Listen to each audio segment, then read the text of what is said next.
kick things off in the cheerful year of 1830.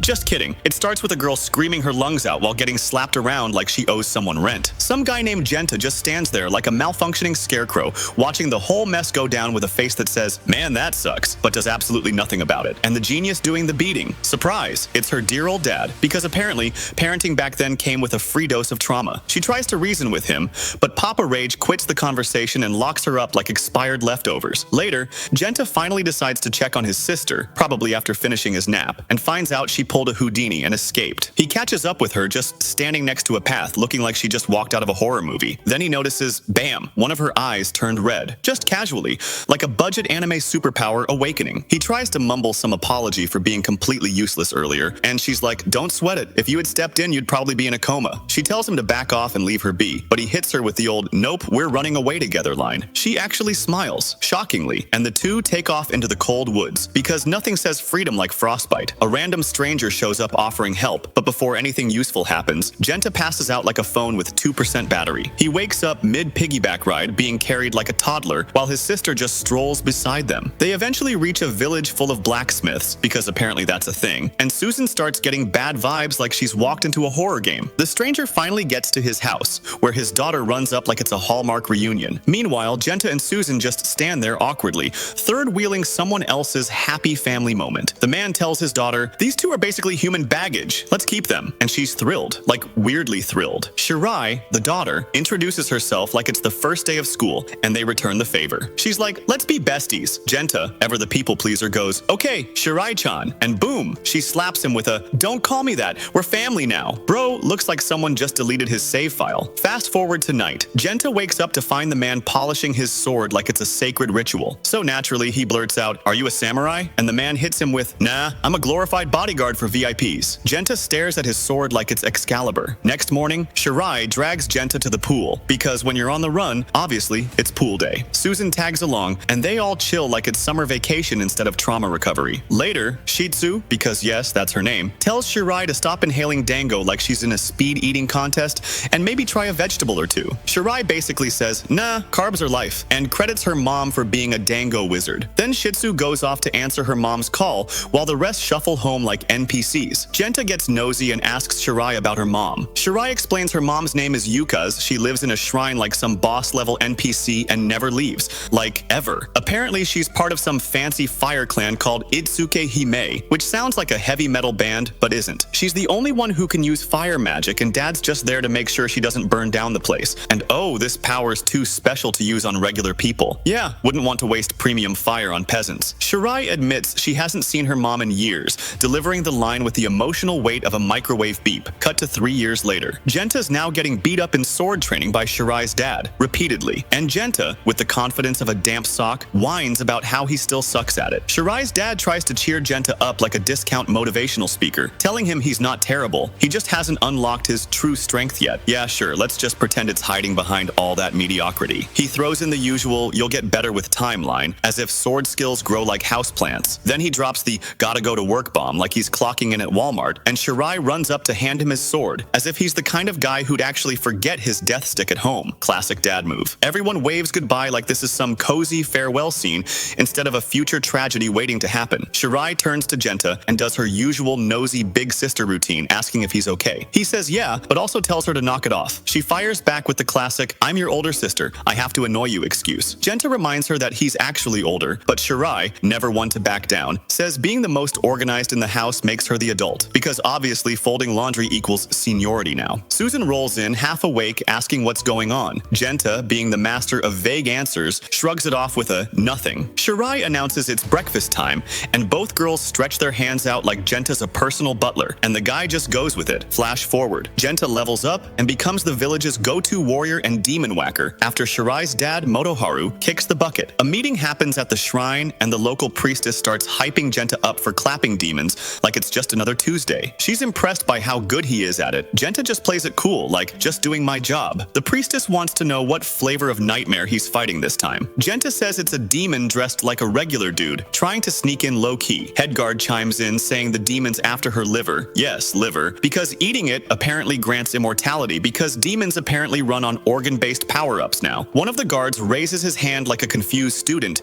and says they haven't confirmed any demon yet. yet. Headguard basically tells him, shut up, details don't matter, and casually drops that the last priestess, Yuka's, got wrecked by one of these monsters. They only beat it because Motoharu went full sacrifice mode. The current priestess suspects the demons are really after the sacred sword Yurai, a legendary blade that's been passed down for generations and still hasn't lost its magical spark, like a really reliable family heirloom that happens to slice demons in half. The head guard adds that the sword was made right here in town, and that's probably why every demon in the zip code suddenly wants it. Then we meet Captain Hater, aka Kiyomasa, who throws shade at Genta and says there's no need to panic because the Itsuke Hime's already got 2 guards, and this Genta guy probably has no skills outside of looking dramatic with a sword. Genta, already over this guy, calls him out. You got a problem with me, bro? But before it can turn into a full WWE moment, the priestess jumps in like a disappointed teacher. Not here, not in my holy sanctuary, you clowns. Genta backs off and apologizes. She then turns to Kiyomasa and hits him with a reality check. Aren't you supposed to be a guard too? He confirms but clarifies, yeah, but I only protect her. Great team player, this one. The head guard finally ends the meeting before someone gets suplexed. Everyone files out, except Genta, which rubs Kiyomasa the wrong way. The priestess walks up and asks Genta if he's alone. He nods, and she suddenly ditches the formal tone and approaches him like she's about to drop some life-altering wisdom or a twist no one asked for. The priestess looks at Genta and reminds him, again, that she told him to drop the whole "Your Holiness" act when it's just the 2 of them, like girls begging for some normal conversation. Genta, being the loyal dork he is, tells her, but you're the priestess. I gotta show respect. Bro, she literally just said stop doing that. She sighs and tells him to just use her name, Shirai, because plot twist, he's the only person left who's allowed to call her that. And boom, he does. Drops her name like it's nothing. And suddenly, she's blushing like this is some awkward middle school romance. Then Shirai hits him with the I'm so selfish for depending on you drama. Genta shrugs it off like a champ, saying, girl, I'm your bodyguard. What else am I here for? Folding laundry? She thanks him, then mentions Susan's in the back like some forbidden stowaway and asks Genta to come see her. He heads over and finds Susan dead asleep. Romantic? No. Risky? Very. Because if Shrine security finds out she's here, she's getting the death penalty. Like no joke. Rules here don't mess around. Shirai confesses she just wanted to see him. Why? Because he's been ghosting everyone for 3 straight days, off slaying demons like it's a side hustle. Genta's like, yeah, and you breaking rules to see me just adds to the chaos. Then he gently wakes Susan and tells her he missed her, but also hits her with a don't come here again, like he's trying to be sweet and stern at the same time. Because this shrine, very off limits, very execution-y. Susan, obviously annoyed, asks why she can't just walk in like she owns the place. Genta gives her the those are the rules speech, like he's reading from the rule book himself. She pouts, but agrees. Then Genta hears someone approaching and goes full panic mode. Quiet, someone's coming! Susan says, relax, I got an escape plan, and vanishes like a ninja. The head guard strolls up to Shirai like he owns the place and says he needs to come in for a little chat. She's like, sure, come on in. But then he tells Genta to wait outside, which clearly ticks him off. Genta argues, leaving her alone is literally not in my job description, but Shirai insists. So Genta reluctantly steps out. As he waits, she gives him one of those heartfelt anime speeches from behind the door, telling him that the city's fate is in his hands now, and she's counting on him to keep being her sword and shield. Cue flashback mode. Genta remembers when Shirai's mom died. Shirai had told him then she was going to take over as the new princess, saying she loves the city her mom died to protect. She was all fired up about keeping the place strong and peaceful, even though she hadn't seen Genta since that day. He told her then, I'll keep fighting until we meet again. He swore to grow stronger, follow in Motoharu's footsteps, and wreck every demon dumb enough to show its face. Then he'd become the full-on village guard and finally return to her. Back in the present, he exits the room like nothing happened, even though his inner monologue is screaming. Now cut to the demon squad. One of the male demons casually asks the other how the whole evil plan is going. The female demon, while creepily spying on Susan, says, oh yeah, everything's fine, but it's so fake that even he doesn't believe her. She doubles down like she's seen a ghost, saying she knows Susan is the same girl she saw before, like she's about to go full detective mode on this mystery. Meanwhile, at Genta's house, the guy finally wakes up and stumbles out of his room like a zombie. Susan follows right after, asking if he's heading to the temple. He tells her, nope, he's free until noon. That one line makes Susan so happy she practically preps for a tackle hug. Then Genta casually mentions his eye masks are falling off, like it's no big deal. Susan immediately freaks and adjusts them again, clearly hiding something. Very suspicious. Shirai suddenly popped up like a ninja, and Genta nearly choked on his own surprise. How did you get here? He asked, probably thinking she'd teleported. Shirai smirked. I snuck out. Come hang with me today. Bold move from royalty. Genta immediately turned into a buzzkill. That's not right. You're a princess. It's dangerous. Girl didn't care. Relax. I got permission from the boss. Suzani jumped in with chef energy like, let's eat breakfast together, just like the good old dysfunctional days. So they did. But Suzani couldn't help roasting Jinta. You could have brought better food for the princess, bro. Jinta hit back. Keep talking and I'll smack you. Shirai, sipping tea like the sass queen she is, added, we all know you've never actually hit Suzani. Jinta tried to play tough. I can be strict, you know. Shirai gave him that sure Jan look. Suzani confirmed, nah, he's all bark. Jinta, okay, you both want to get smacked. Cue laughter, like rolling on the floor kind. Then Suzani called his bluff. Okay, go ahead, hit me. Jinta raised his hand dramatically, then bailed last second. You're lucky. I'm letting it slide today. More laughter. Everyone vibing. Jinta got ready to head out with Shirai. Suzani looked like she won the lottery. He raised an eyebrow. Why are you so happy? She hit him with the emotional sneak attack. Because you're happy, and that makes me happy. Wholesome alert. Whiplash from all the sarcasm. They stepped out together, and people on the street were big confused. No one recognized Shirai as royalty, just assumed Jinta scored a date with a total 10. His glow-up was apparently real. Next stop, Chitozi's mom's place for snacks. They rolled up, and the woman side-eyed Shirai.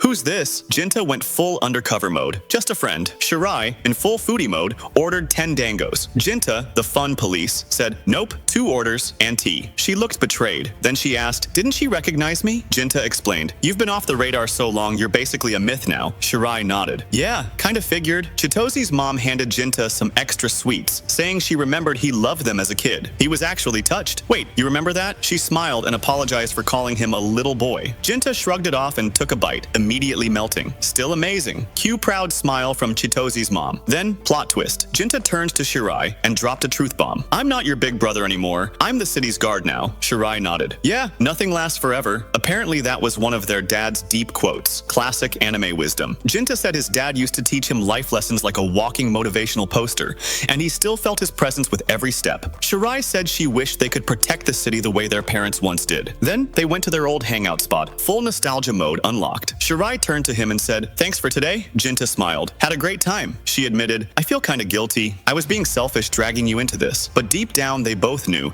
this was the break they needed from the chaos. We pick up with Jinta going full philosopher mode, asking Shirai, so, is the most important thing now that you're satisfied? Shirai, dropping truth bombs as usual, says, of course, but I actually brought you here to talk. This was our spot, remember? Felt right to say it here. Jinta's like, cool, what's up? And boom, Shirai goes straight to the heart. I'm marrying Kiyomasa. Bruh, Jinta just stood there like someone paused his brain. She went on. The leader came to me yesterday, said I need to produce an heir. Can't end up like my mom, alone and gone without a legacy. She added that Kiyomasa is a local guy, a guard like Jinta, and destined to be the next city chief. It's a smart move for the city. Then she dropped the hammer. But if I speak as Shirai, I love you, Jinta. But I'm not Shirai anymore. I'm the princess now. Pause for emotional damage. She admitted she once wanted to run away with him, live a quiet life somewhere far, but she knew he'd never go. And Jinta said flat out, yeah, I'd refuse. Oof. Shirai's voice broke a little. Because you don't love me? Jinta hit her with the night core logic. No, because I swore to protect the princess, not Shirai. He told her all his training, every scar and sweat drop. It was for this moment. If he left, it would be like erasing his own purpose. Shirai nodded and said, we're two alike. In the end, it's not who we live with, it's how we live. And she admitted, if she dropped the princess title for love, she wouldn't be able to look him or herself in the eyes again. So she declared, I'll keep living as a princess if you keep being my guard and keep loving me, even if we're apart. Jinta replied like a samurai from a tragic anime ending. Then I'll guard you until the end. Cut to Suzani, alone, nervous, feeling all the wrong vibes. Back at the temple, Shirai gives Jinta a new mission. There are 2 demons in the forest. Go deal with them. Kiyomasa will protect me. That name again? Jinta nodded. Got it. I'll be back before dinner. Shirai, good luck. He leaves, only to run into Kiyomasa himself, standing outside like a cutscene boss. Kiyomasa, smug. So, heard about my engagement? Jinta, yep, Kiyomasa. You didn't do anything? Jinta, cool as ever. My duty is to protect the city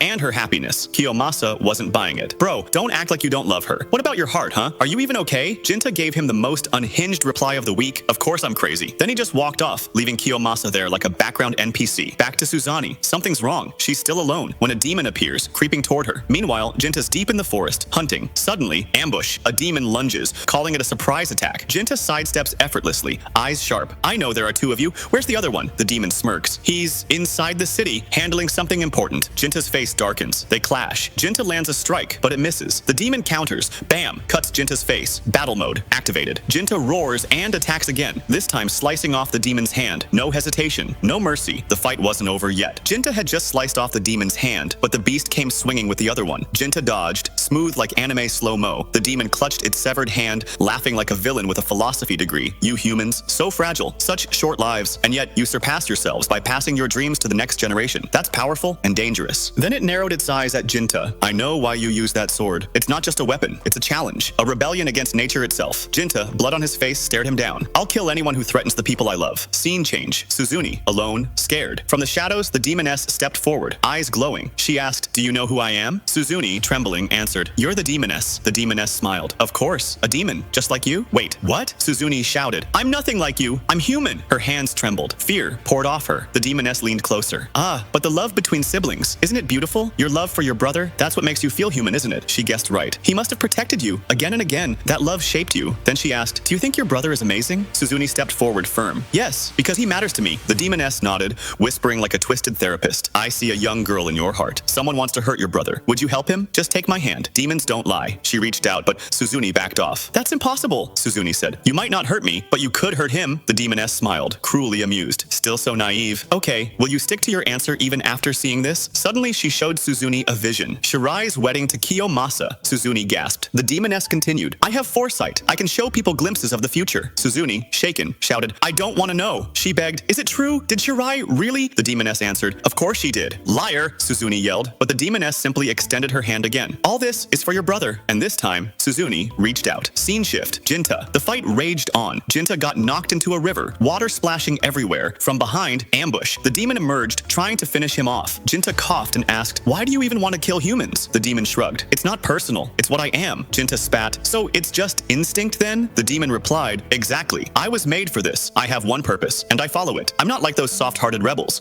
We demons don't betray our nature." Jinta narrowed his eyes. "Then I won't show mercy either." The demon smirked. "I've consumed others of my kind to become stronger, absorb their power. That's why I'm different, tougher, deadlier." They clashed. Jinta struck, but the demon's strength was overwhelming. In one devastating blow, Jinta's sword shattered, his arm severed. He dropped to one knee, bleeding heavily. But then, Jinta grabbed the broken shard of his sword and drove it into the demon's chest. The demon gasped, then let out a low laugh. "I've done what I came here for." Before dying, it revealed. The other demon, she sees the future. 170 years from now, a greater demon will come, and this city will be home to the demon children. That's the future we saw. That's why we came. Fade out. Jinta was standing there, looking like he just realized his group project partner was Satan himself. "Hold up, there's a demon living here with us?" Like that was the weirdest part of his Tuesday. Then it hit him. Suzune. Right before the demon grabbed him by the head like a basketball and tried to yeet him straight to the afterlife. The demon growled something like, "I took this sword to protect the ones I cared about, but if those clowns don't deserve protecting, who do I stab first?" Real philosophical, if your therapist was a bloodthirsty monster. Meanwhile, the camera cuts to the princess, who was busy pushing Kiyomasa away like he was a bad Tinder date. He leaned in, all romantic, and she swatted him off like a mosquito. "Listen," she told him, "Jinta has to kill the demons first. Priorities, right?" But Kiyomasa, being the emotionally manipulative drama king he is, said, "Now's the time. If we don't get married now, we'll end up doing it in front of Jinta like some cringy rom-com extras." Then he pulled the classic, "I'm stepping away so it's your choice now" move. Bro thought he was in a soap opera. And the princess? Boom. Tears. Full emotional breakdown. She looked at him, all glassy-eyed, and said, "I was wrong. I should marry you. For the city." "Oh, sure, girl. Nothing says romance like political obligation." She stepped toward him, and boom, Demoness crashed the party like an ex showing up at your wedding. And guess who she brought? Suzune. Suzune walked in, saw the royal betrayal in full HD, and asked, "Yo, princess, what kind of snake move is this?" Cut to Jinta, waking up like he just overslept for a final exam. And surprise, his freaking arm is back. Man's shocked, like, "Wait, I'm supposed to be in pain right now." He rushed toward the city, only to find it completely on fire, like every building. Bro left for 5 minutes and came back to Gotham. Meanwhile, Suzune's over here grilling the princess. "I thought you loved Jinta, but you're out here falling for the next warm body that breathes near you?" Princess tried to play innocent, but Suzune wasn't having it. "Nah, explain this mess." Jinta showed up at his house looking for Suzune. Nope, empty. Took the sword and stormed over to the princess's palace like it was about to be a boss fight. Back in the palace, Suzune's still going off. "I worked my butt off to get you and Jinta to fall for each other, and this is how you repay me? With betrayal deluxe?" Princess tried to clap back with, "I know you did it for Jinta, but maybe don't grow up. Stay his innocent little sister forever." Suzune's face said, "Oh, we're doing that now?" She shot back, "I used to believe you. I tolerated all this garbage. For you." Princess gave her final excuse. "I'm not just a girl anymore. I'm the princess. I have to protect the city. It's the only way I can pay Jinta back." And Suzune, done. "So let me get this straight. You're dumping your love for my brother for a city full of strangers?" She ripped off her blindfold like a supervillain doing a reveal, laughing like she just lost her last bit of sanity. "You enjoy making me look stupid, huh?" She snapped, "Shut up and don't move." Yeah, calm and civil conversation out the window. The demoness chimed in like the devil on your shoulder. "Told you, while your brother's out in the woods nearly dying for her, she's out here playing house with another dude. And you're still struggling, clueless as ever. Doesn't it piss you off that your brother got hurt for this lying princess?" Suzune's response? Ice cold. "Wouldn't it be better if she just died?" Then boom, Suzune demon mode he activated. Whole room filled with black smoke like a concert fog machine on steroids. She turned turned to the princess and said, "You're done. Time to die." Kiyomasa tried to play hero, grabbing the sword, like that ever works. She smacked him so hard he hit the ground like a dropped phone. The sword floated towards Suzune like it chose violence,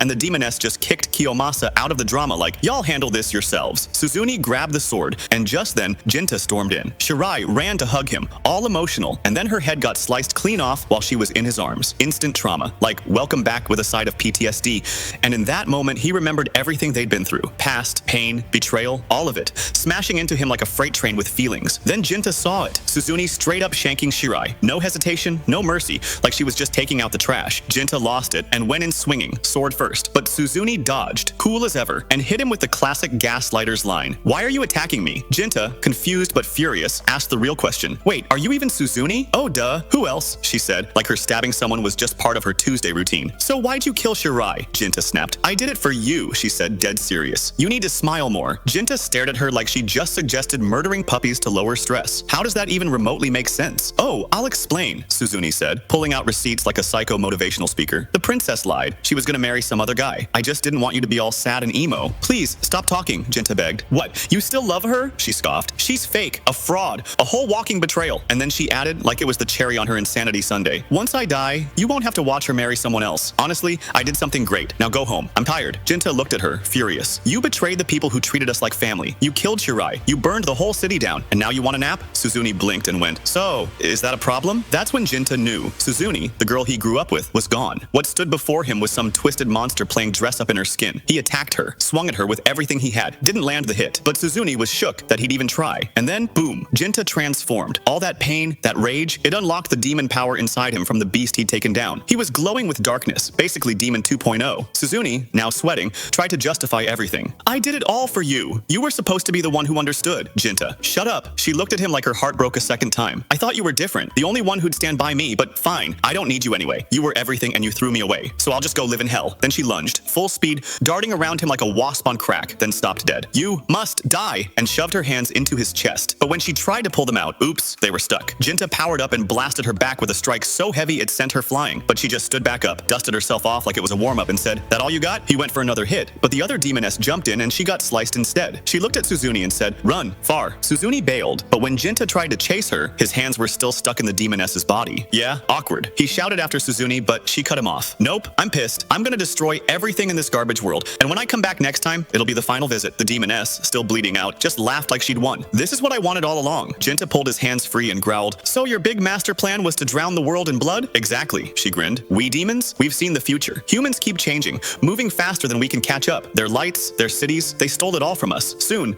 we won't be legends or bedtime stories. We'll be rulers. And now I can die in peace, because my demon sisters have a future." Then the sky decided to be dramatic and poured rain, finally putting out the inferno torching the city. Jinta picked up Shirai's lifeless body, full of guilt. All that training, all that effort, and he couldn't even protect her. The rage inside him, boiling. He went home, packed his stuff, and was ready to bounce. On his way out, he ran into the guard captain who asked, "Where do you think you're going?" "Outside the city, I need to retrain. I need to be strong enough to face the big demon when it comes." The captain squinted. "You mean your sister? You really think you can kill her?" Jinta's voice was cold. "I loved Shirai, and now all I feel is hate. I'll finish this no matter how." The evil in him whispered murder, but somewhere in that mess, he still wanted to save her. The captain nodded. "You're still holding on to some shred of honor, huh?" Then he handed him a sword. "This is yours now." Jinta hesitated. "I don't deserve this." "Listen," the captain said. "The Etsukamen family? Gone. If this sword sits in the dark, it'll rot. Better you take it. Maybe the princess will find peace if it's in your hands." Then he lowered his voice and said something that cut deep. "I knew about you and the princess. I also knew Kiyomasa wanted her. I pushed for the marriage because it was for the city, but really, I just wanted my son to be happy." He looked away, ashamed. "And now, all of it's a tragedy." Jinta turned to leave, and then Shitozi's mother showed up, tears in her eyes. "You're really going?" she asked, voice trembling. She broke down, sobbing. "I'll never forget you."